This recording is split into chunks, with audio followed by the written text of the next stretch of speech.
Thank you all for joining our first large group lesson. I hope you all enjoyed your small group sessions last week and got to know some of your fellow mentors and students. All of our large group lessons will be held at this same link. So if you're in here right now, then you know how to get here and you know how to get here every large group lesson. So with that, and we will post, obviously all the materials that we're using tonight online, and this session is going to be recorded.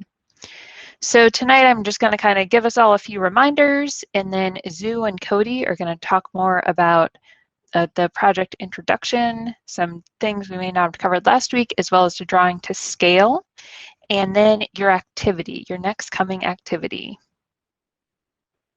So a few reminders. Google Classroom. Make sure you join your small groups classroom. So remember, our small groups are red, led by Dina and Cody, orange, led by myself, and I'm Laura Kaiser, and Nate Boquin. Blue is being led by Monique with BSA and Bill Seiler, and green is Felipe with LS3P and Taylor with Lynch Mikens. As a reminder, we did have an assignment. I'd rather, really, a better word would probably be task. We don't want this to feel like school. Remember, ACE is supposed to be fun. So make sure, if you haven't already, like I said earlier, I've seen some great images of some tiny home research you all have done. So go ahead and make sure that you do post those in your Google Classroom, and then mentors that you met last week will be giving you feedback through Google Classroom. A reminder, all of our communications through email should be coming, make sure you're getting them. So these invitations are coming from virtual ACE at acerdu.org, and you'll also be getting emails from your lead mentors, either from their work email or from virtual, whatever the color is, in acerdu.org. So I see a couple of you said you're still having trouble getting into your Google Classroom. Go ahead and contact your lead mentor. So all you have to do is just email virtual, whatever the color is. So for example, if you're in my group, virtual orange at acerdu.org, and they can send you the classroom code and you should be able to get in. If not, we can work around it with some other email addresses, but contact your lead mentor. So Autumn and William, we will get you in there. As far as registration goes, make sure you have, I think everyone in here has already registered. That's how you're on this list. But you also want to make sure that you get your parent consent forms filled out. So your lead mentors will be reaching out to you if you haven't already, but to kind of ease up some of their work, go ahead in there and check and make sure that you do have that parent consent form filled out. Talk to your parents if you do need any help. Well, they will have to fill it out. So those are kind of the basic housekeeping things that we did want to cover before we get into the meat of our session. So the session schedule, remember, every Thursday from now until February 18th, we will be meeting from 5 to 6. So if you just put a spot on your calendar from 5 to 6 on Thursdays, like I said, all of the large group lessons will be meeting at this link, and your small group sessions will be given to you by your lead mentors. Before we get started into the rest of the presentation, does anyone have any general questions? Just post them in the chat if you do, and I will be monitoring it. But with that, I'm going to turn it back over to Cody, and he is going to talk about drawing to scale. All right, guys, just a couple more things to confirm. In the chat, you'll see that there's a spot at the very top. If you do have a name that is not your real name, please change that display name for us so that we know who you are. And like Laura said, before we get started, I'll let Zoo discuss as we get started. Just go ahead and write your chat boxes. Use that to write questions. When the video is playing, make sure everybody is muted during that time. And Zoo, I will turn it over to you to direct the lesson. Hi guys, sorry about I have to call in by phone because I literally lost power 5 minutes before I got on. Can you still hear me? Yeah, we can hear you, Zoo. Okay. Just one other thing on the parent consent form. I know some of you probably have already filled out partially. The way it works is if you get notified that you didn't finish it, that's because there are other things to complete. You also have to sign it before your parent actually receives the parent consent form to complete their portion and sign.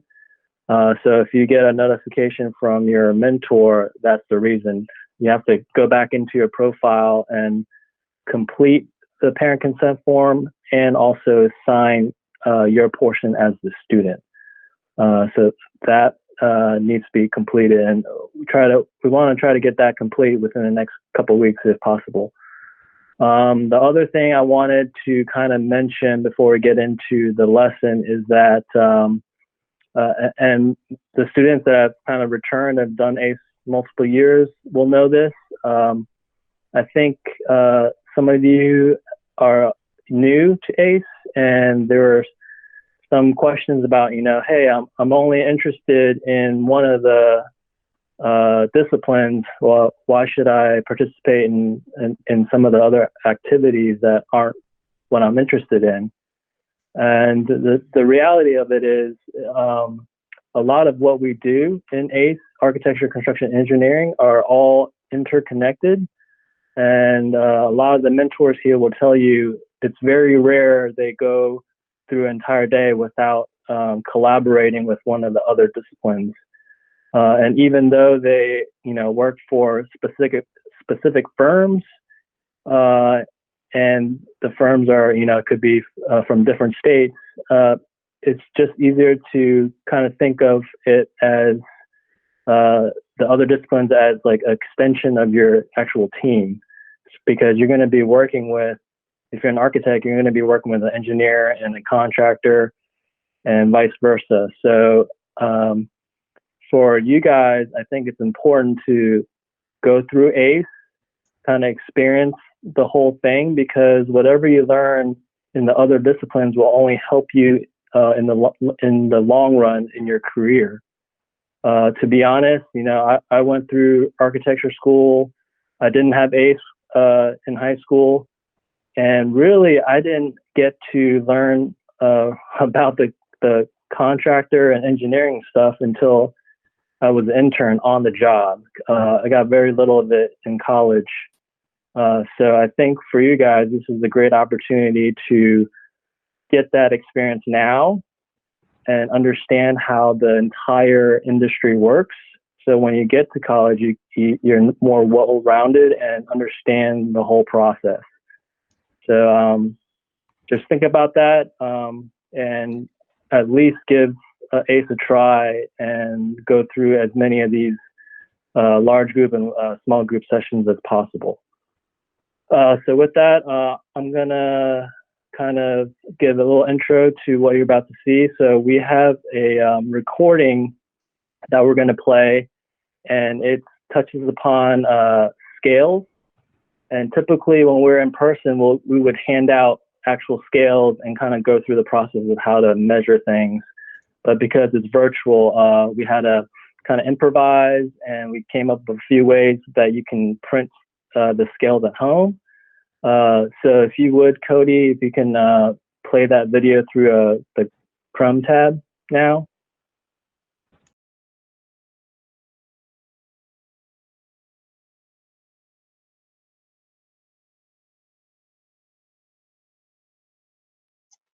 Hi, everyone. My name is Zhu Chen. I'm the Southeast Regional Director for the ACE Mentor Program.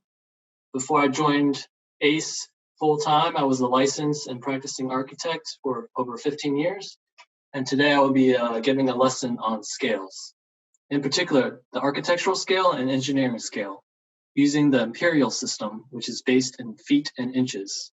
Only 4 countries still use the imperial system: the US, Liberia, Myanmar, and in some parts of the United Kingdom where the system originated.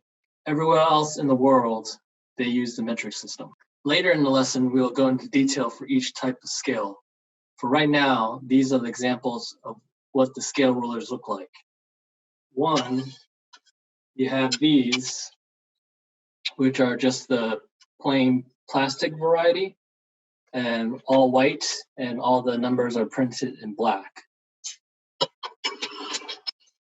2, you have these solid aluminum scales, which come in a variety of colors. And 3, you have scales that have these colored grooves on each side to help you find the scale you're looking for more quickly. As part of this lesson, we will be providing these printable scales. They are on 8.5 by 11, and if you print it at 100%, they'll exactly match some of the physical scales that I just showed you. So print these at home, and you can have a scale to use at home. So why do we use scales? We use scales as architects, contractors, engineers, because we need a way to represent big things at a more manageable size. For instance, like this semi-truck. Obviously, the real thing is much larger, but this scale model is a lot easier to handle. Another variation is having that same scale model on a sheet of paper. So if you can imagine a building, architects, contractors, and engineers will need to represent the large building on sheets of paper. So the next part of the lesson, we will be going into the details of the scales using a program called SketchUp. All right, now we're in SketchUp. I'll try to go through this. All right, everyone, what you're seeing here is a summary between architectural and engineering scale. An architectural scale is typically used for measuring elements of a building. This may include floor plans, elevations, sections, and detailed parts of the building. An engineering scale generally used to measure greater distances. This may include site plans, roadways, and overall dimensions of a building. Here we have the architectural scale at the top and engineering scale at the bottom. So for the architectural scale, there are multiple scales on each side of this ruler. So on the first side, we have the 1/16 of an inch, which is basically your normal ruler. You have 3/32 and 3/16 all on one side here. The biggest thing about these that have multiple measurements on one side is these are exactly half of the other. So you can measure 3/32 in this direction and 3/16 from this direction. So in total, there are 11 different scales on architectural scale.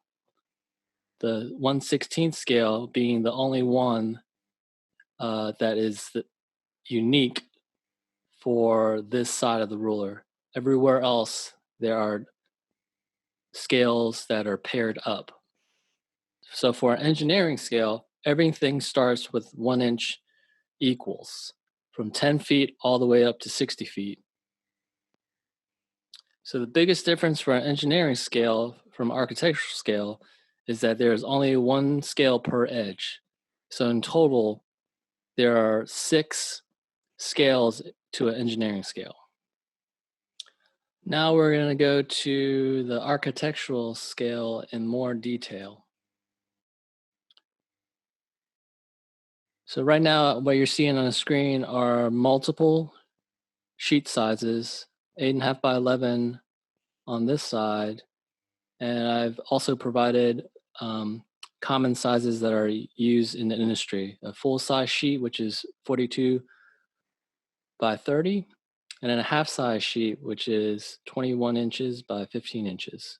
But let's just go ahead and start on this left side here. So these are pre-scale plans. This is of a tiny home.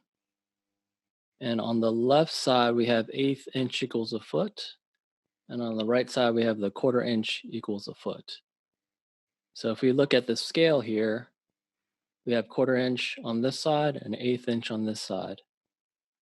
And remember that the 1/8 inch is exactly half the scale of a 1/4 inch. So that's why it works to have these scales sharing an edge. So let's just start with the 1/8 inch measurement first. Let's move this scale over and make this overall measurement here, which is that 28 feet.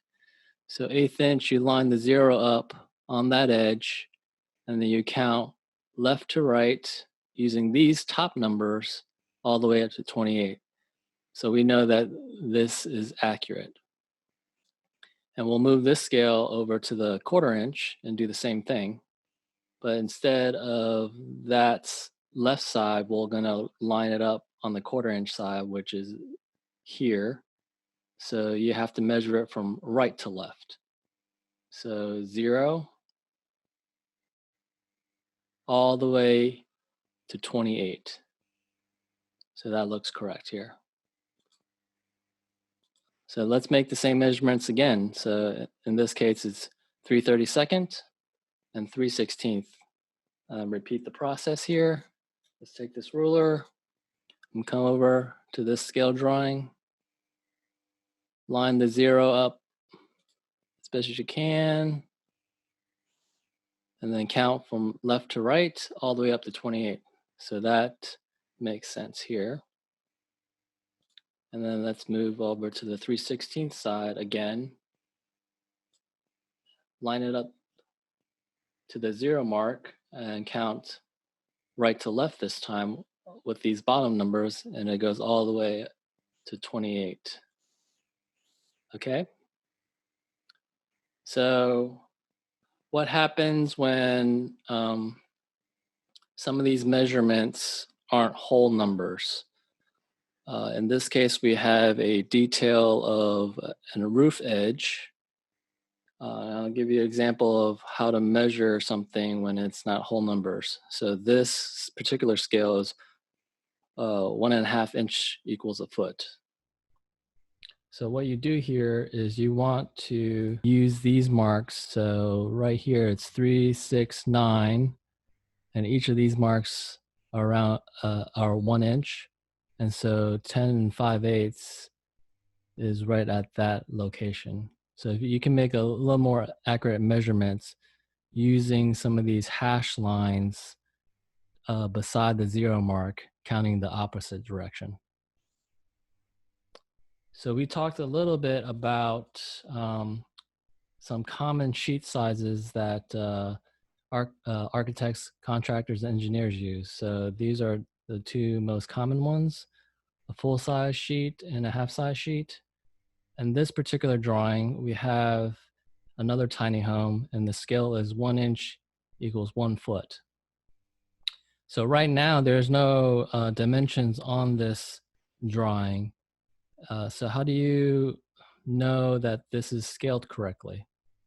Most of the time, I would take something that I would know to be a certain size. So in this instance, I know a standard size door is 3 feet. So I will take the scale ruler here, and using the 1 inch equals a foot, this number, I will line it up with the 0, and it does measure as 3 feet. So I know that in this instance, this plan is scaled correctly.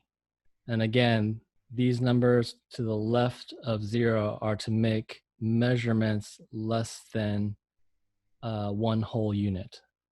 So let's go down to the half-size sheet. So the half-size sheet is really taking the document that this was printed from and utilizing the printer function, printing at 50% of this size. So really this scale is still 1 inch equals a foot, but because we print it at 50%, we have to remember that when using a scale ruler, if we still use the 1 inch equals a foot, we have to double the measurement. So here we see that it's 1.5 feet, but since we printed at 50%, 1.5 times 2 is 3 feet. The other way you can do it is to measure it on the 1/2 inch side. So 0, 1, 2, 3. So we know that this is at really a 1/2 inch equals a foot scale. But because we printed at 50% in the printer, we have to recognize the difference. So let's move on to the engineering side. The engineering scale is pretty simple, so I'm going to just go over one side of what the engineering scale provides. So in this particular case, we have 1 inch equals 20 feet, and then 1 inch equals 40 feet.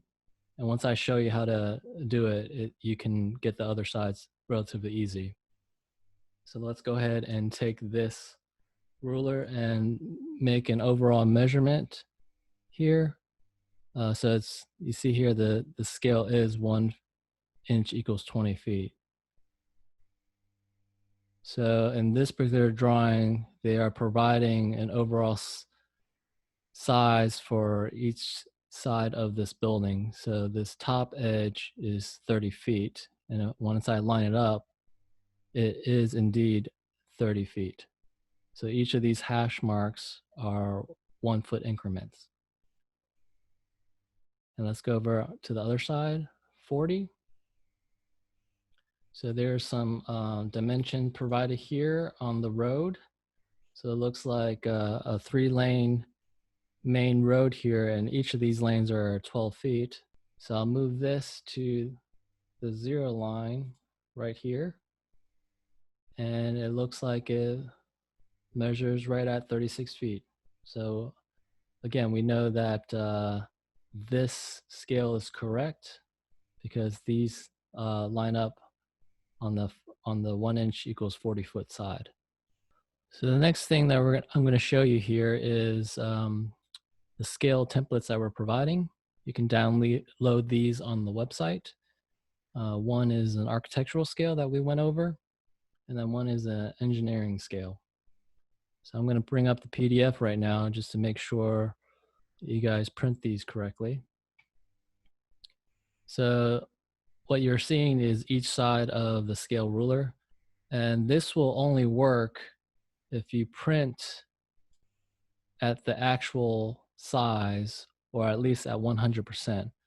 The important thing to remember is most printers will probably end up cutting some of the ruler off.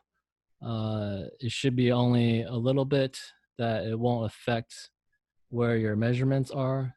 But if your printer cuts off too much of it and you can't find another printer that can print at least enough where you can measure, please reach out to your mentor and have them print and mail a copy to you. Same thing with the engineering scale. You have 3 sides. Please print them out. And then after you print them out, you can cut out each ruler. The third thing I want to show you is the architectural and engineering skills activity. So this is an activity that will test your knowledge on using both the architectural and engineering scale. So the first 2 pages are pretty much an overview of what we discussed. And the third page is a warm-up. So you have to measure each of these lines correctly to kind of make sure you know where all the measurements are and if you're actually using the right scale. After you get warmed up on page 3, you should have enough confidence to complete the activity on pages 4 and 5, where you measure some shapes as well as figuring out which scale to use.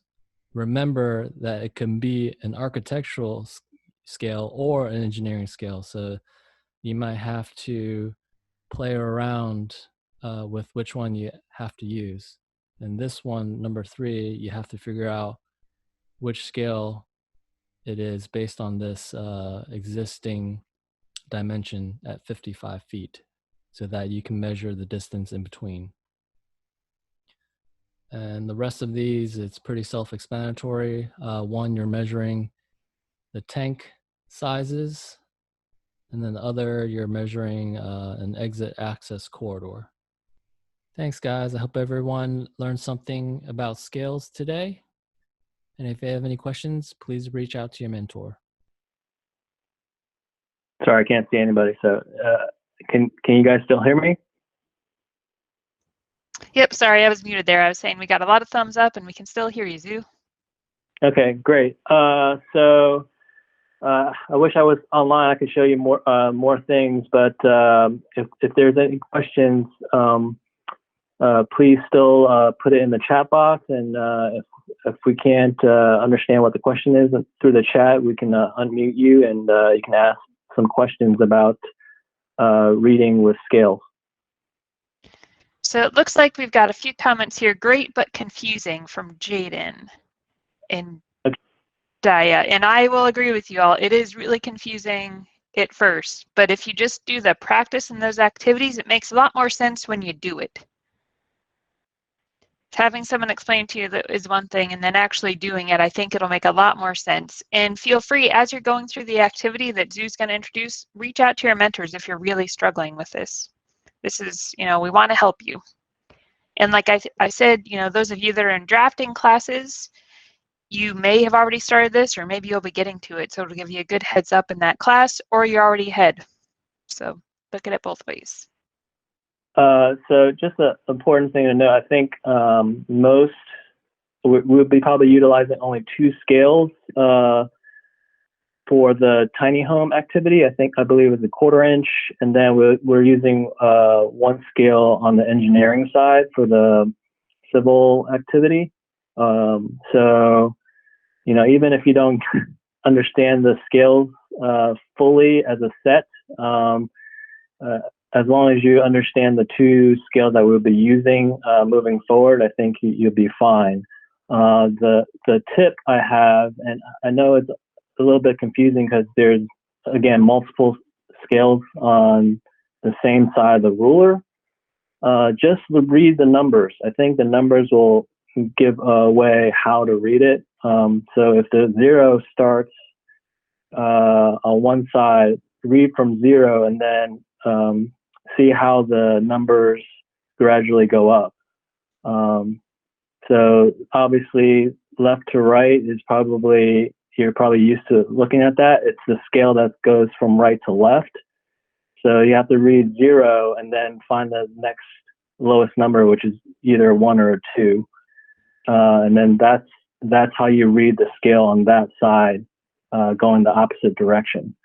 So that's my tip. And again, like Laura said, if you have very specific questions as you're going through the activity, please reach out to your mentor. When you actually download the activity from the Google Classroom, there's actually 7 sheets. The last sheet does have the answers. I wouldn't go there first. I would actually try to do the activity and see how close you can get to the numbers. And I will use the numbers as a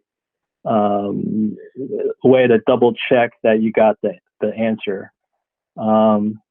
So any other questions that came up? And I do see the question here. Looks like one of our students was able to answer about, someone asked if there was a difference in brand to get an actual scale. And Lloyd said, just order one online from Staples. I've ordered them from Amazon. They're all the same. It's a standard. It's like a ruler. So, I mean, you could get super fancy with metal. There's no need for that. You can just a plastic one. And I mean, I still have mine from college that I use. So yeah, and actually, you shouldn't spend more than the plastic ones are probably around $10. And then some of the fancier ones, maybe 15, 20. The one thing I noticed though, I have several scales that I showed in the video. And when I match up some of the same sides to a similar either architecture scale or engineering scale on the same side, some of them read slightly differently.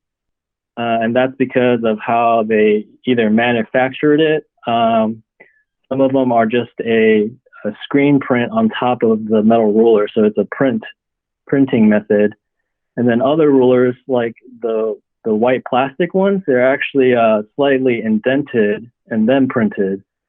So personally, I think the cheaper plastic ones are probably the most accurate. The brand that I have is called Stedler. I forgot how to spell that, but if you just either Google scales on Amazon and type in Stedler, you should be able to find it. And that's one of the most common brands too. And then like Zoo said, I think he mentioned during the video that we do have, if you can't get a plastic one, you can also print off that paper one and use that too. Yeah. But for those of you looking to go into architecture or, you know, engineering, it's good to have. You'll use it. Yep. And even though it's called an architectural scale, contractors and engineers use it as well. So yes. Don't get confused. Good point too. Again, it might, when you print it, make sure you print it at 100%, no scaling. And then the reason why the printer sometimes cuts off whatever you're printing is because it has set margins, unless your printer has borderless printing. So in my case, when I printed off my cheap printer, it probably cut off maybe a 1/4 inch off the corners of the ruler, and so it didn't really affect where the measurements are. The other thing, when you download the actual scale PDFs, there's a little thing at the top where you can kind of double check if you printed correctly. There's a thing at the top that says, if you printed correctly, this line measures 1 inch. So that's just a way to help you ensure that you printed the scale correctly.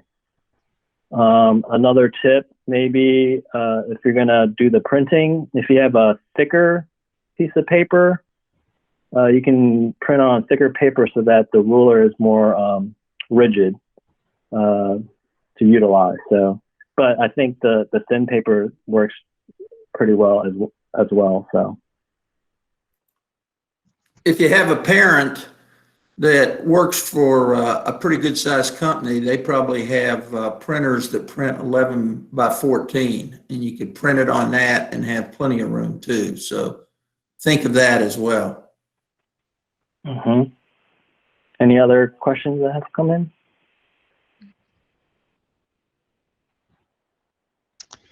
And yes, they are triangular, and both architectural and engineering scales are that same triangular shape. And also remember, it's also just a ruler. You know, an architectural scale at least has just what we're used to seeing on just a ruler. I think the big difference is to put all of those different scales into one ruler, and that's why they have the triangulation with it.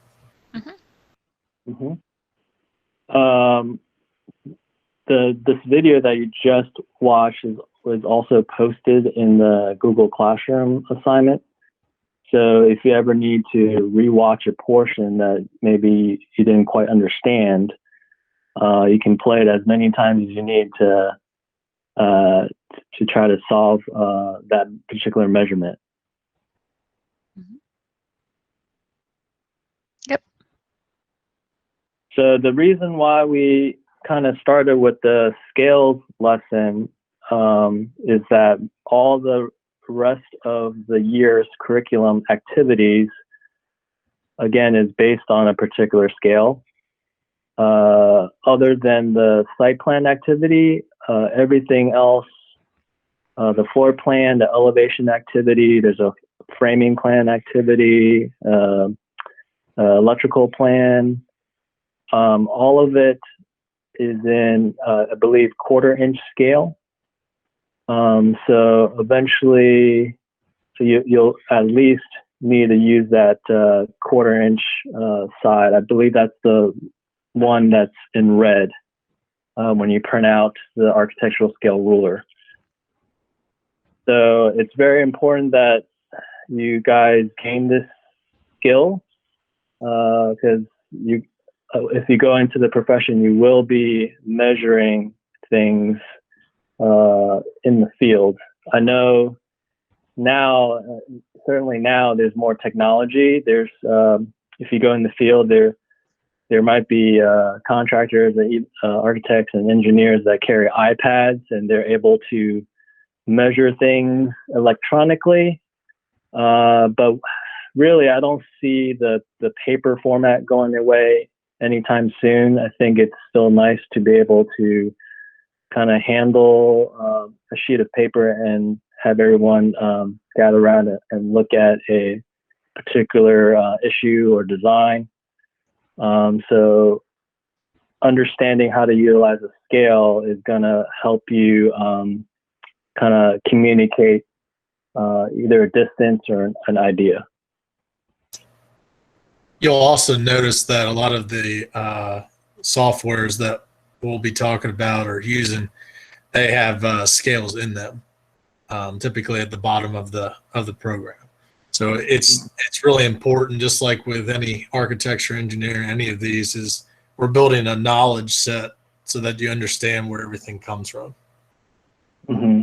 Oh, and then the other thing in the video, I had mentioned full size and half size. Maybe I can explain that a little bit more. A full size drawing, again, is 42 inches by 30 inches. That's pretty big. That's pretty much a size of probably your desk. And usually you want something that large because you want to be able to see certain details in a way where you can actually see all the little nuances of a design. So that is really what is printed and delivered to contractors at the beginning of a project.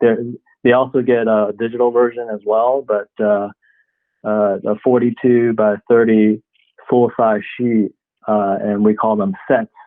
So basically all the different disciplines has sheets that they produce, and then they're all binded into one document as contract documents and sent to the contractor, and they usually divvy it up amongst all the different trades people, so electrical, subcontractor, plumbing, and whatnot.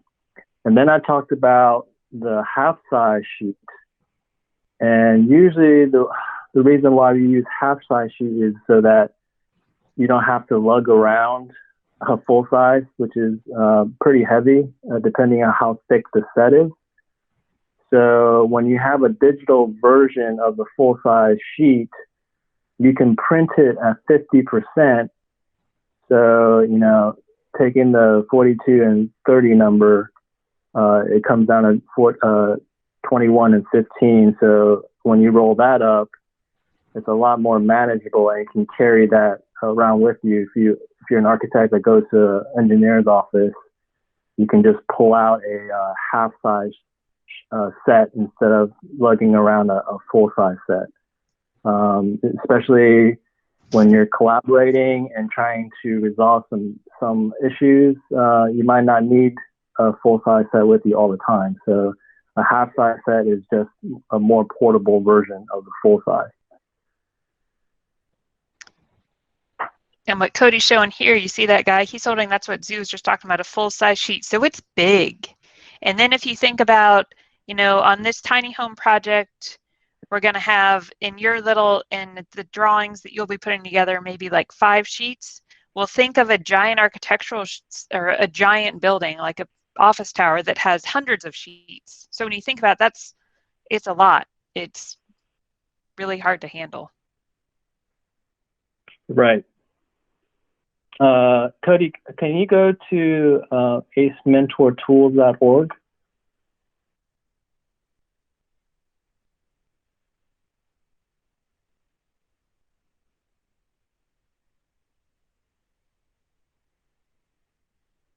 Are you there? Let me know when you're there. Yep. Give me 1 second. It's coming up. Okay. And once it comes up, go to the virtual tab. And under the virtual tab, all the way close to the bottom is the ACE at home.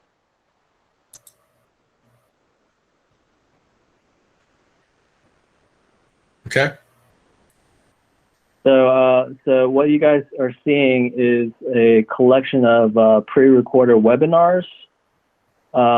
Because of COVID, ACE Mentor, we run this program across the country. And so there are some pre-recorded lessons that a lot of students can utilize.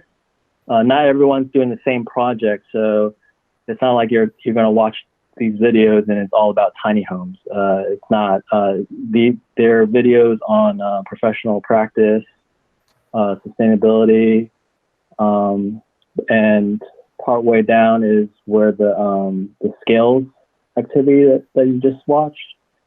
In that scales activity section, also there's a YouTube video that explains and kind of goes through a construction document. We won't play it. Just let you, if you have more time at home and you're more interested on like what an actual construction document set looks like that Laura mentioned, you can click on that link and watch that video. The guy explains it pretty well on what a actual set looks like. So this page is really just videos that are kind of basic knowledge, and there's some professional practice. But for roughly, we're actually going to produce our own videos that are based on the tiny home project. So we'll go through that throughout the year.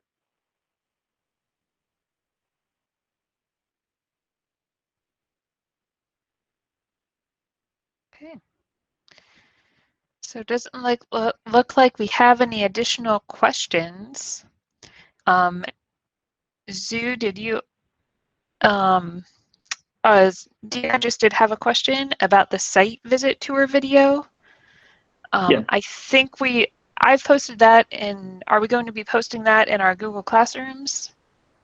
You can, and I think the idea also, just so that we have a refresher, is that we would play that video. It's only 4 minutes for the civil lesson, Okay. so that everyone can get engaged with where the site is and how Sure. big it is. But you can also play the video now and kind of get a feel for it for your project. So Yeah, I think that would be good for us to play it. That's on the first session, Zoo. yeah. Okay, let me see. I'm just trying to find that link here.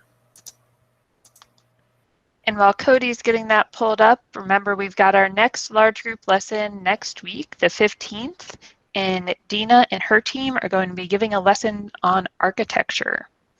And then you'll really get into floor plan. So now's your time to start thinking about kind of your big ideas for the project. And as Cody goes through the site, kind of let that inspire you and think about what you might be able to do. Question from Carlos: in the absence of a scale, can a ruler be used? For 16th scale, yes. I mean, I would recommend printing out that scale if you can, because I think it makes a lot more sense that way. Really all it is just showing you different ways to measure it. But I would recommend printing out that scale.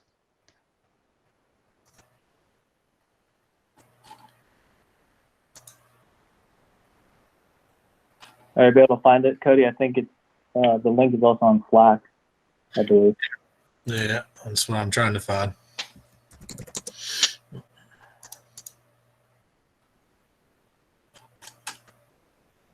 If Laura, you can find it quicker, you can just put in the chat box. Another question here from Lucas. Do you use the architectural ruler like a regular ruler? So when Zoo is kind of going through the different scales, on the architectural scale, I should have one with me, the 16th scale is a ruler, like what we would think of as a ruler. So it doesn't actually mark out the feet like it does on all of the other scales. Does that answer your question, Lucas?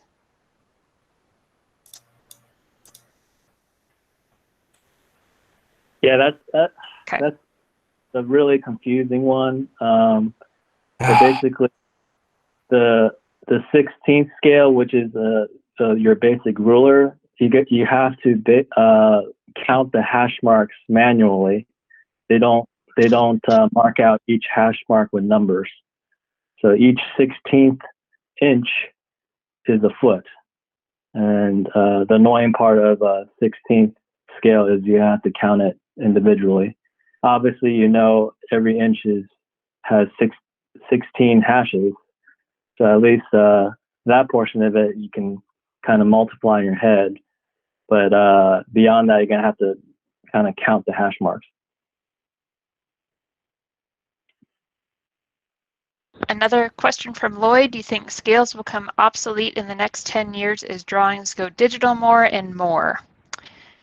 No, because it's going to be a very long time before paper drawings go away. And even when you think about when we're producing drawings, even if we're just looking at as a PDF, so I would say, let me rephrase that. Paper drawings will go away sooner than drawings. That makes sense. So, you know, a pie in the sky world, we're going to do everything digital, all off a computer model. Like there will be no drawings. That is a ways away. So scales are still relevant when you're looking at a PDF on a screen because you're still, you know, you still want things to scale. You still want it condensed down onto that sheet that'll fit on someone's screen, whether they're looking at a computer, on an iPad, on some really fancy like digital plan tables. So scale is still relevant in that aspect. So I don't think scales are going away anytime soon. But that's an excellent question. Yeah, Zoo's still having a hard time finding it here. I've got the site video posted in the chat. I'm just answering some questions here, and a question from Anthony, and it lets you draft easier when you don't have access to, yes. So remember, like, even though, you know, I work for a contractor now, but I did work as an architect for a long time, and you're still doing some little drawings by hand to kind of figure things out. So just knowing how to draw to scale just kind of helps everything in general. All right, Looks Laura. like I've got some reinforcements from John here in the chat. So Cody has the site video posted, and the video is also in the link, and we'll obviously be posting this everywhere, but this will give you a sense of where we're actually doing our project.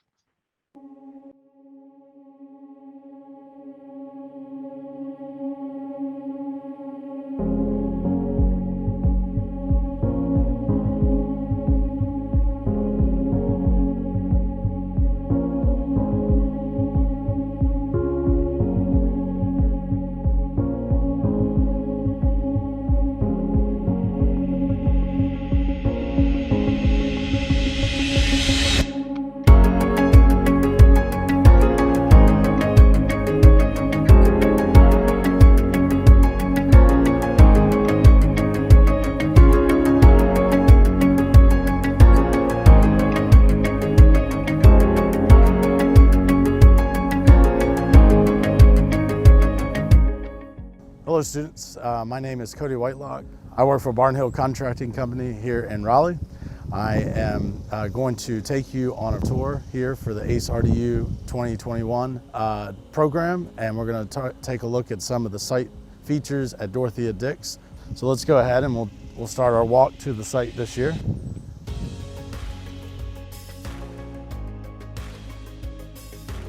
This, behind me is the superintendent's house for the Dorothea Dix project. Dorothea Dix and the surrounding community of this project that you're about to do this year is a really cool project that is going to happen over the course of 10 years. This 10-year master plan is going to include a lot of different styles of different buildings and also a lot of the historical renovation projects that you see behind me. As we walk this way, we'll look at your piece of the project that will become integral to this project as well. So over here is the site itself that you will be working on this year. And one of the interesting parts of this project is that it is very central part of the campus itself. And over here is where that site is going to be. So you have this flat piece, and then it dies off into rolling hills of Raleigh. And in the background, you can actually see the city of Raleigh. During the early spring, fall, and winter, downtown Raleigh is visible from this location. And then during the summer, as you can see, you can't see it as well. But this is one of the major components and major locations of this project. So one of the things I want you to understand too is that this project has been around for a very long time. It's been developed over a long time. And at the beginning, over 100 years ago, Umstead and Dorothea Dix came together and wanted to use this plot of land to not only give back to the community in the style of a park, but it was also one of the major pieces of the surrounding state and area for the hospital that is currently here. Now, a lot of these structures that you see on campus in the next 10 years will go away. Some of the older structures that you see behind me will remain and will be renovated. But one of the most important parts of this coming in the next 10 years is that using Dorothea Dix's vision and Umstead's vision, this will become, as Umstead put it way back when, the Central Park of the South. So students, this is one of the major intersections of the park. You'll be making a curb cut 50 foot away from this major intersection as we walk our way down to this part of the site. So right here is going to be the start of that curb cut, and you'll see that this is how that site is formed, and you'll be able to start your driveway right here and build out your tiny home development.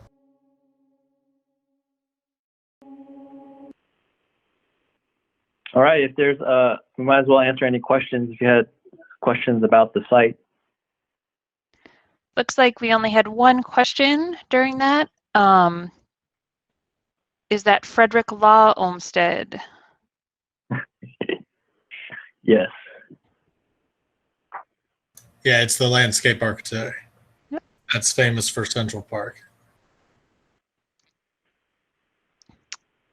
And a question from Sophia, how many tiny homes will be built? So remember, this project is just a theoretical project. So any of you going into design school,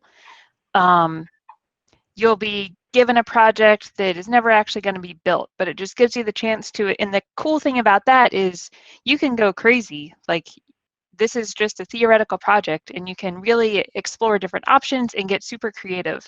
So if you take a look, I think we've provided somewhere some more information on the site itself that gives the master plan and really what they're planning for that particular site. Right. So you probably can fit multiple tiny homes on that site, probably up to 6. But really, for this project, you're designing your own tiny home. And so you would have to at least site your house with that curb cut that we saw in the video, which is the driveway.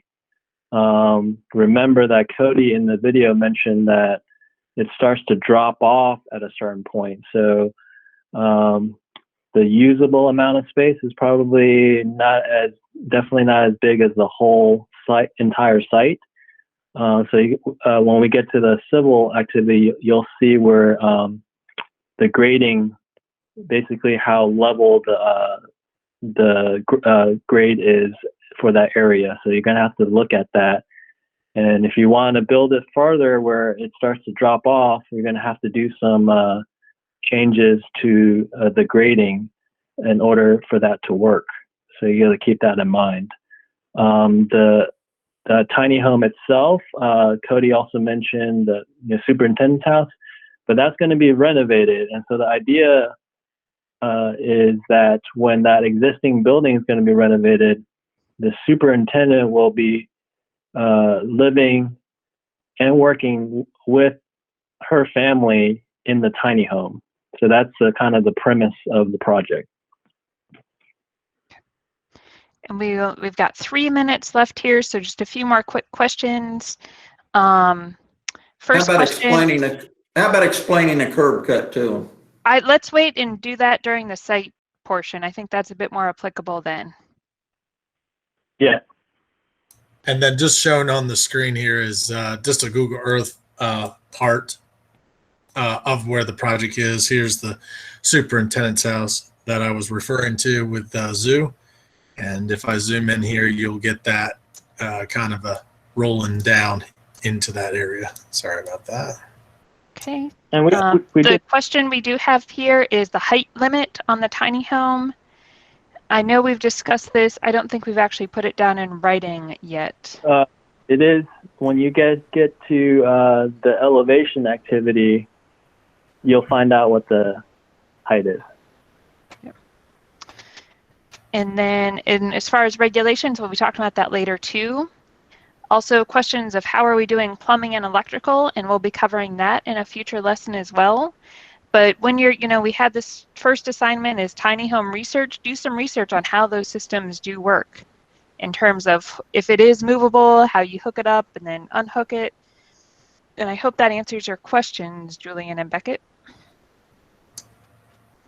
And remember, you can either keep the house on the wheels, the trailer, or if you want to be for the home to be a little bit more sighted, you can build it on the trailer, but can just use the trailer as a transport vehicle and then place it actually on the site. But the idea is, the tiny home is movable, so if you keep it on the wheels, obviously that's going to be a little bit more portable and can move it anywhere you want. Whereas if you drop it off, you're going to have to bring some sort of crane or some lifting mechanism to get your house on the site. So just keep that in mind. Okay. Great. I see thumbs up. I hope your wheels are starting to turn now about what you can do with this project. So everyone, go ahead and look at the 2-scale activity that is posted in your class. If you are still having issues with Classroom, contact your lead mentor. Like I said, the best way is to do virtual, whatever color group you're in, at acerdu.org. And let us know if you have any questions. We want this to go as smoothly as possible. So thank you all for joining us tonight. We really appreciate it. And we will see you all again next week on the 15th for our next large group lesson. Thank you, everyone. Thanks. Bye. Thanks, Laura. Thanks, Zoo. Have a nice day. Thanks, you too. Thank you, guys. Bye, everyone. Thanks so much. Oh, I have a question. So I go Sure, to Jaden. So I went to my Google Classroom on my school account, and then I tried to join in your class, but it says it won't let me because it thinks it has that my class code is on the wrong account. Did you use the class code? Yes, I did use the class. Okay. I did use the class code. Okay.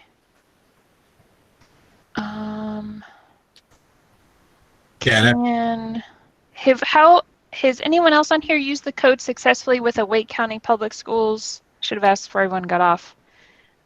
Email address. Okay, Jaden, we will look into it. In the meantime, like I said, you can use, because I know I did send an invitation to your personal email address. You can try that one. Does that answer your question, Jaden? I think it has to do with how Wake County has like things set up in the background that we obviously don't have any control over. So give it a shot with your personal email and let me know if you still have any questions. Just, I think you already have my email address. Just shoot me an email, okay? So I have to act. So in order to fix this problem, I'm going to try switching to my personal account on Google Classroom. Yep. Give that a shot. And Michaela, you said you have a question? You can ask if you're still with us. She's on mute, I believe. You can either chat or you can just unmute yourself and say it out loud.